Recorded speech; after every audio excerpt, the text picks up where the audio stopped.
I just realized that because UFC Fight Night is in Shanghai on Saturday, the fights are so early that the prelims literally start at midnight tonight for me, and the main card starts at 3 a.m. because I'm based in Vegas right now.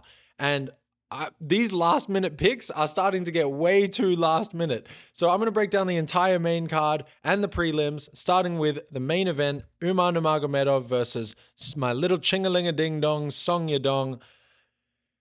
Ooh, man, I'm going with Umar Nurmagomedov here, probably by decision.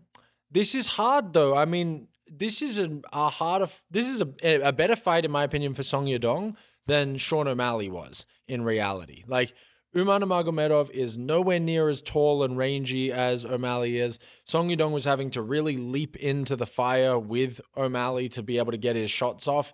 And his striking's not smooth enough for him to be able to do that. So he'd like fully leap in and then try and get a combo off. Whereas with Umar, he's not going to have to try and make all that distance up. As Umar's coming in, Song Yadong can also just crash into the pocket and try and do damage that way. So I could see Song Yadong actually putting Umar down with a knockdown and then maybe being able to even finish it up. He is also the hometown guy here. And I think that is big for someone like Song Yadong. You know, you're in China, there's a lot of pressure. Zhang Mingyang really dropped the ball last time they did this when he got destroyed by Johnny Walker in a round. But I think Song Yadong's better at having those big moments. He has a lot more high-level experience than Zhang Mingyang does.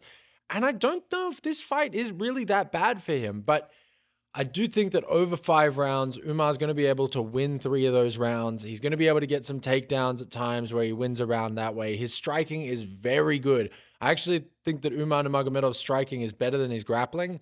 Got really good high kicks, lands powerfully with his shots. I could see him landing good body shots as well.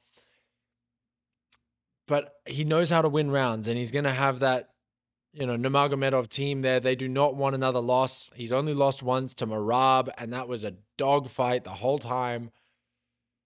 But Song Yadong's more powerful than a Merab is. He could land those punches for sure. It is going to be a super entertaining fight. I see this being very exciting. Song Yadong also has that a lot of wrestling training with that Team Alpha Male camp, the Uriah Faber camp. It's a very well-built camp to beat a guy like Umar. They didn't have too many fighters up in the higher weight divisions fighting the Khabibs or anything like that, but yeah, I mean, I'm just trying. What was going through my head was thinking about like Chad Mendes or a bantamweight version of Chad Mendes fighting Umar Nurmagomedov. Umar probably would destroy him in the striking at least, and that the wrestling would cancel itself out. But I see that probably being what happens here. The wrestling pretty much cancels itself out. Umar's having some prettier striking, able to turn it into an uglier fight against the cage. The Islam Makhachev special, the Khamzat Chimaev special, drag out around against the fence right now, and get it done. 5-round decision for Umar Nurmagomedov is probably a pretty good bet. But I don't think that Song Yadong is, as small of a favorite as people probably think that he is. What is he as a plus 400 underdog they've got Song Yadong on, which is absolutely crazy. Umar Nurmagomedov has not been tested at the high level enough. Yes, he beat Corey Sandhagen, lost to Merab, had a close fight with Mario Bautista. He's not Islam Makhachev. He's just not. He's not Khabib. It's okay. Like, he's not that good. I could see Song Yadong beating him. So we'll see. We'll see. If I'm betting on Umar Nurmagomedov. But my bets, oh my God, man. Last week, I had like 8 different bets on all types of random shit. I got every single bet wrong. My picks were atrocious last week. So maybe Song Yadong's just going to come out there and make it look easy against Umar Nurmagomedov. And as the bigger guy, get some, just use his size and use his strength and make Umar really work. And maybe Umar's the one who breaks and starts to take a lot of damage early on. I just don't see that happening. I feel like the Khabib camp are too good at game planning. Song Yadong doesn't seem to have the best game planning. He's really, really tough. He's really strong. He's pretty fast, but he wasn't able to out game plan Sean O'Malley in a 3-round fight. So anyway, moving on to Yang Xiaonan versus Denise Gomes. I'm going with Yan Xiaonan here. Again, hometown advantage. She is coming off a couple of losses in her last few fights. She lost to Verna Jandiroba and then also lost to Weili Zhang a few fights ago. Whereas Denise Gomes is on a 4-fight winning streak. And then before that, she lost to Angela Hill. None of her wins are against super high level competition. I would say Tisha Pennington is Denise Gomez's biggest win. And then, Yan Xiaonan also, though, hasn't had like the best wins in the world. She beat Mackenzie Dern in a majority decision. It is crazy all the people that Mackenzie Dern has lost to and is still champion. Just shows how like Weili Zhang really is the champ at that division. But also there's like Fatima Klein and Alexia Tainara and these types of people coming up in that division that I think will be really good. But Yang Xiaonan has a win over Mackenzie Dern, has a win over Jessica Andrade, has a win over Tabitha Ritchie, who I thought Tabitha Ritchie was decent, but then she got manhandled by Fatima Klein recently. So, it's hard to say how good those wins of Yan Xiaonan's are really. But we do know that she's fought higher level competition. She is going to be the hometown person. She's the favorite mildly. She's like a minus 150 favorite. But I do think that Yang Xiaonan's going to be able to get a decision. Moving on to Adriqileng versus Kai Asakura. Bro, this could be a banger fight. Kai Asakura seemed a lot better at bantamweight. Put on good size.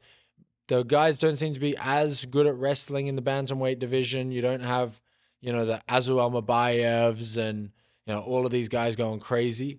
You do have some guys that wrestle, but not at the lower end of bantamweight. It's really not there as much. And so Kai Asakura was able to get a good win, coming up, beating Cameron Smotherman, was able to like KO him really easily with a left hook. Adriqileng is coming off a loss to Cody Haddon via like knees to the body. And you don't want to be losing via knees to the body from Kai Asakura because the 2 fights that he had before he came into the UFC were both wins by knees to the body and Ryzen. And then, they just fed him straight to Alexandre Pantoja and he lost. The loss to Tim Elliott, I don't mind the loss to Alexandre Pantoja because he is a beast and, obviously he's just going to take the path to least resistance and choke out Kai Asakura. It's really more of a miracle that he lasted as long as he did against Alexandre Pantoja, seeing as Kai Asakura's ground game is so bad. But, Tim Elliott was just literally putting on the worst stand-up performance you've ever seen. And Kai Asakura wasn't able to beat him and then somehow fell into a guillotine choke that was just shocking. So, I think Adriqileng is going to be an easy one for Kai. He's probably going to keep it standing, get knocked out, even though this is in front of China and Kai Asakura is the Japanese one. For whatever reason, they're sacrificing a Chinese guy in front of the Shanghai crowd. But that's okay. I'm excited to watch Kai Asakura get a nice KO. Moving on to Alex Perez versus Sumadaerji. I'm going with Alex Perez on this one. I believe he's the underdog on this fight, but I also think it's pretty close from what I understand. I think he should be the favorite. He is. These guys, this is actually a rematch. They had an accidental groin strike that made it like a no contest. This was a few months ago. But I see Alex Perez being able to get the win here, man. Like he has a win over Charles Johnson, who actually has a win over Sumadaerji. I know MMA math doesn't work out, but that's a good win to have over Charles Johnson. He's sort of that like, he really is that gatekeeper. He's a very good gatekeeper or test for who is going to be able to get to the top of the flyweight division. And Alex Perez has a win over him. And then his 2 losses before that were to Tatsuro Taira, where Taira had his back, standing up and then was able to like crumble his knee out from underneath him, which, don't get me wrong, that's a big injury and, that could spell things for your future. But he then lost to Azu Almabayev by guillotine choke in a fight that was quite competitive. And Azu Almabayev is a fucking nightmare in my opinion, man. He's so good for this weight division. So I thought that fight was pretty close. I'm sure that Alex Perez has learned some things from those 2 fights. I think I picked against him in the Charles Johnson fight, but he was able to get in there and get it done with a good left hook.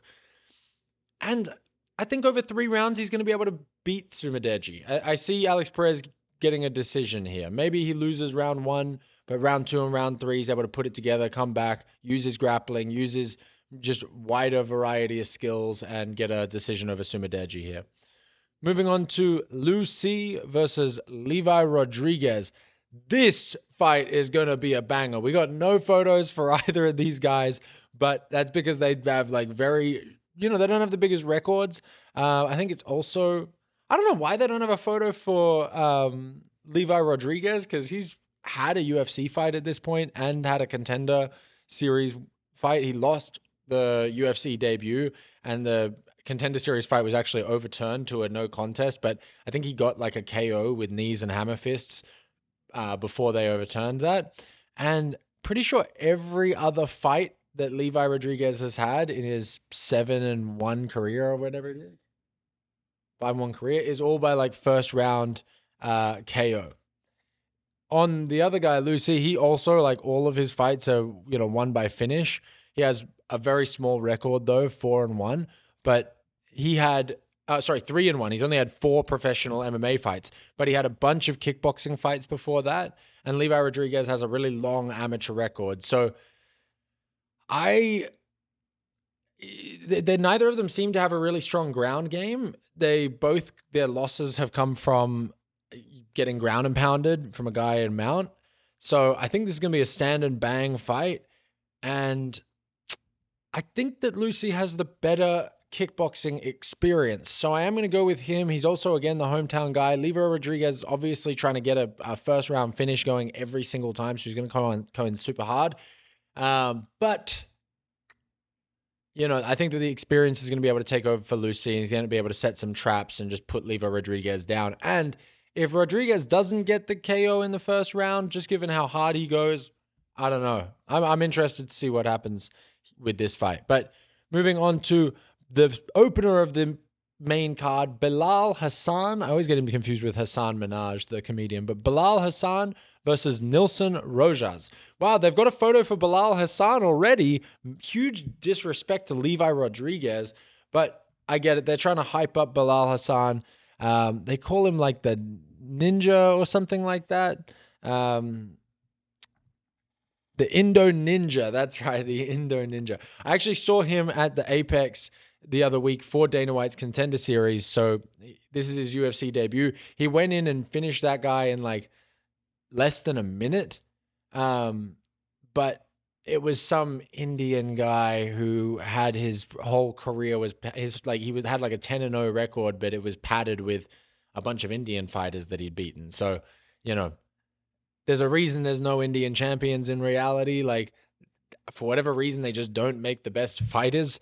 Bilal Hasan was able to dispose of him really, really easy. He was a massive favorite. I think he was like a minus 1,400 favorite. And he's a huge favorite in this fight, even though, again, he's got another undefeated guy, but it is his debut, Nilson Rojas. He has not come off of the Contender Series. So it is funny to me that they have like these guys like Bilal Hasan or Anthony Wint last week who do, really well on the Contender Series. They smoke their opponent.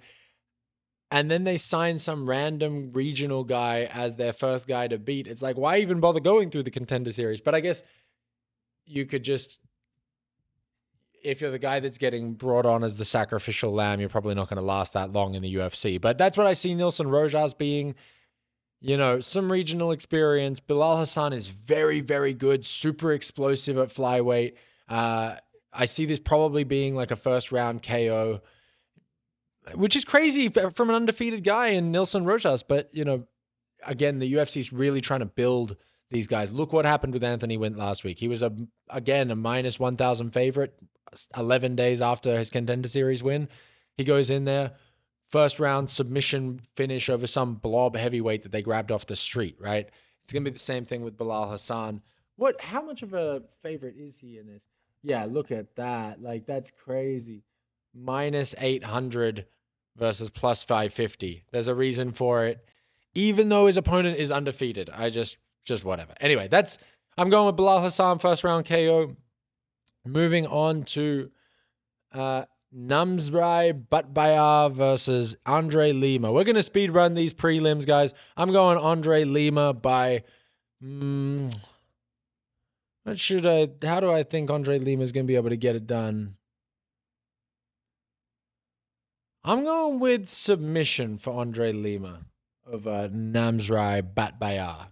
Moving on to Ray Tsuruya versus Kevin Borjas. I am going to go with Ray Tsuruya here. Tsuruya's Kevin Rojas is lost 3 of his last 5 fights. I see them giving a good Asian guy a win here. He only has 1 loss in his last 5 fights, and it was to Joshua Van. So we're going Ray Tsuruya by decision over Kevin Borjas. Moving on to Jack Jensen versus Sean Woodson. This Sean Woodson guy must be a bit of an up-and-coming prospect because Jack Jenkins is actually pretty good. He did lose to Gabriel Santos, and he also lost to Chepe Mariscal. But, I felt like the UFC was trying to build the Australian in Jack Jenkins, especially when they came to Australia and stuff like that. Sean Woodson is coming off a loss as well, a KO by Dan Ige, but then he also beat Fernando Padilla, Alex Caceres, Charles Jourdain, Dennis Bazukja. That is a pretty decent run.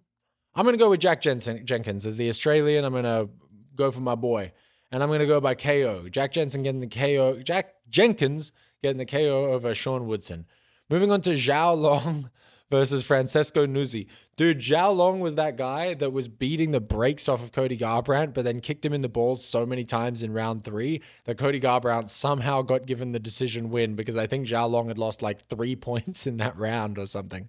But I'm going to go with Zhao Long by decision win here. I think they're trying to get him back on track again in front of an Asian crowd. This is Francesco Nuzzi's UFC debut. I'm going Zhao Long by decision. Moving on to Lawrence Louis versus Hector Santiago. We're going to go just for the Asians today. Why wouldn't they be setting up the Asians for wins? The time zone is crazy different. We're going Lawrence Louis to beat Hector Santiago. Again, if they're not giving you a photo, they don't give a fuck about you, bro. They don't give a fuck about you. Get the fuck out of here, no photo. I can't go for you with no photo. Zhang Jingnang versus Julia Palastri. I'm going Zhang Jingnang. When in doubt, go for the Ching-a-ling-a-ding-dong. How could I go for Julia Palastri in Shanghai, bro? You out of your mind? Ding Meng versus Cam Nelson. Bro, again, Cam Nelson, no photo. No part of his name rhymes with Ching-a-ling-a-ding-dong. I guess you could go Ching-a-ling-a-ding-dong Cam Nelson. But Ding Meng is part of Ching-a-ling-a-ding-dong. I could change it to Ching-a-ling-a-ding-meng, and it'd fucking obviously work. So we're going Ching-a-ling-a-ding-meng, and that is it. That's the whole Shanghai card. We're going to see some Asian sensations, some fireworks for the fucking 4 people that are going to be awake watching this card with me at midnight and fucking 3 a.m. But let me know who you think is going to win out of especially Umar Nurmagomedov versus Song Yadong, Kai Asakura versus Adriqileng, Yan Xiaonan versus Denise Gomes. I want to know who you think is going to win, especially Alex Perez, Sumadaerji. I'm going Alex Perez there, but I don't know. Tell me what you think. I love some of the comments that I get from you guys. You always tell me when I got a fighter actually dead wrong, and then we can sort of talk about it while the fights are happening. So yeah, let me know what you think is going to happen.